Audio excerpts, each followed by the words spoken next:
When Jamaican music first arrived here in the 60s, it spoke mainly to the West Indian community. Ska and early reggae were little more than novelties, though they offered a new soundtrack for the working class teens, black and white. But during the 70s, British reggae came out on the streets. It joined forces with rock and then punk, a rebel sound that was changing British music. Reggae took on Babylon, and by the 80s had become a mirror for the cultural and racial changes that were transforming Britain, while Britain transformed and absorbed reggae into the mainstream.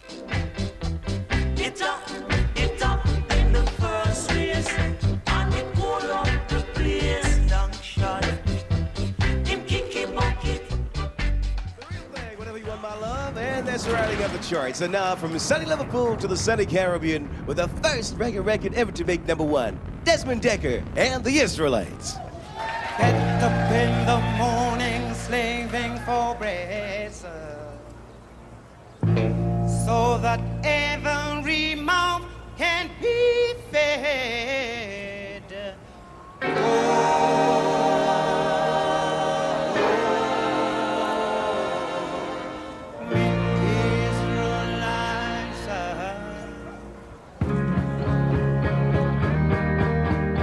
Get up in the morning, saving for bread, so that every mouth can be fed.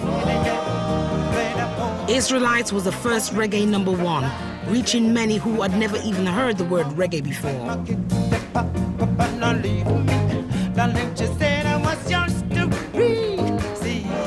Desmond Dekker was like a breath of fresh air. It just sailed to the top of the charts with Israelites. And I remember thinking it was, you know, a pop song with a reggae beat. It made us want to be like that.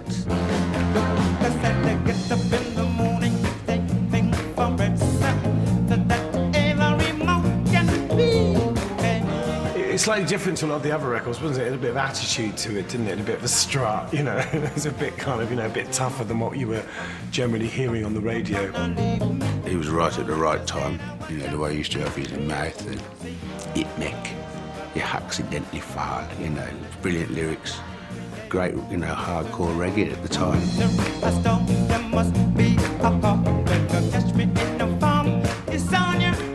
The Israelites and the hits, you know, that was my introduction to reggae. You know, I was fascinated about how do you play it. You know, even as early as that, I had the idea of merging rock music with reggae music and finding some sort of middle ground, you know. So.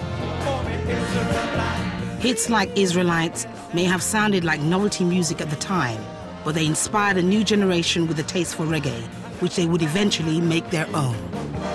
I think people forget that there was this golden period in the late 60s, particularly early 70s, where there was a lot of particularly melodic reggae tunes having top 20 hits.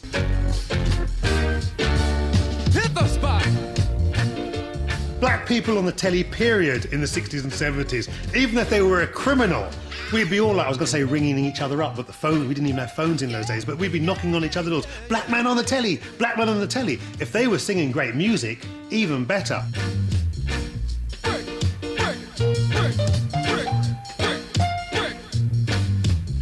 Your thing, baby, your thing. On a twin spin, baby. So by the time Dave and Ansel Collins had come along and was doing a kind of Booker T with a James Brown kind of voice, and they go, huh, hit it, Chucks of Mighty, ow! Good God. Too much, I like it, huh? What really got me was the fans. We had to actually run for our lives. You know, the screaming and shouting and grabbing and tearing off shirts and all them things. You know, it was crazy, but we enjoyed it. I am the magnificent baby. They would be banging on the door. They would be banging down the door. And you're saying, man, these people are crazy, you know. It was a bit surprising as well to us at times because we never thought that English people had so much oomph where the music is concerned. In the early 70s, reggae inspired both the West Indian community and the white working class fans. First mods, then skinheads.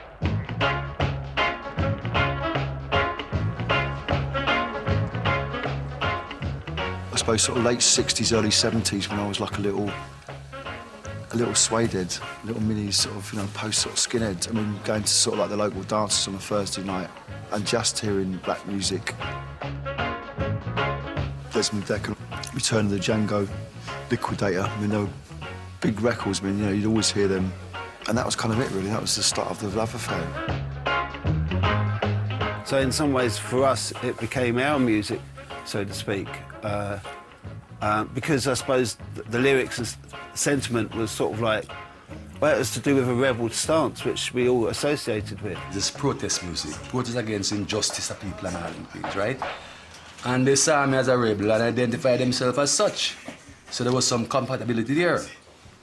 I think so, because you should see them. An anthem of the skinheads was Max Romeo's Wet Dreams. They loved the rebel beat and risque lyrics that saw it banned from clubs and BBC. Every night me go to sleep, me have wet dream. Every night me go to sleep, me have wet dream. Lie down, girl, let me push it up, lie down. Lie down, girl, let me push it up, lie down. I think what happens is that they have a lot of anti-social feelings bagged up inside, and there was no way to actually spell it out. And here I come now as a little rebel, blurting out something like that, creating an upstir. So it was a good time for them to jump on the bandwagon and vent their anger. Push it up, lie down. Lie down, girl, let me push it up, lie down. That it's just wonderful. And I used to like it when I was 15. I thought the dances that the girls did with all their little feather cuts and their nice little tonic suits and things, that was just so cute. Throw all the punch you want to, I can take them all. These records, which were helping transform teenage Britain, had been arriving from Jamaica since the early 60s, when they were distributed by a profusion of independent labels. Producers like Jamaican-born Chris Blackwell were planting the seeds of the reggae music business. We were just about the first people who decided to record Jamaican artists making popular music for a Jamaican audience.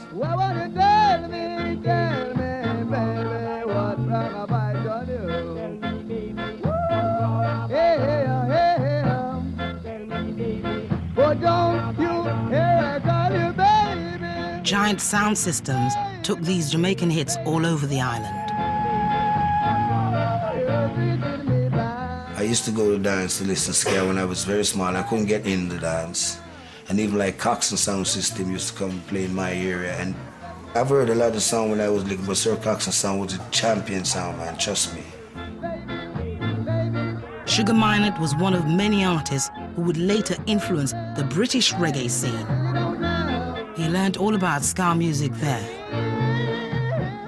I used to imitate all those songs after the dance. The next day I used to know them all. So that's what I know about ska, you know. But later on, I took over the management of the jukeboxes when I had some of my own records.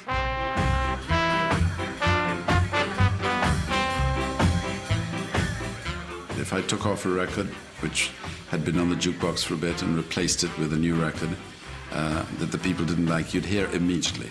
It was something that I really learned, you know, from that experience. Within about 10 seconds, they were saying, take the record off. They didn't want to give it the time. That was it. It was just done within 10 seconds. And then sometimes, you know, there'd be a record that they'd like and everybody would get really excited. You know, it was an incredible sort of experience of instant response.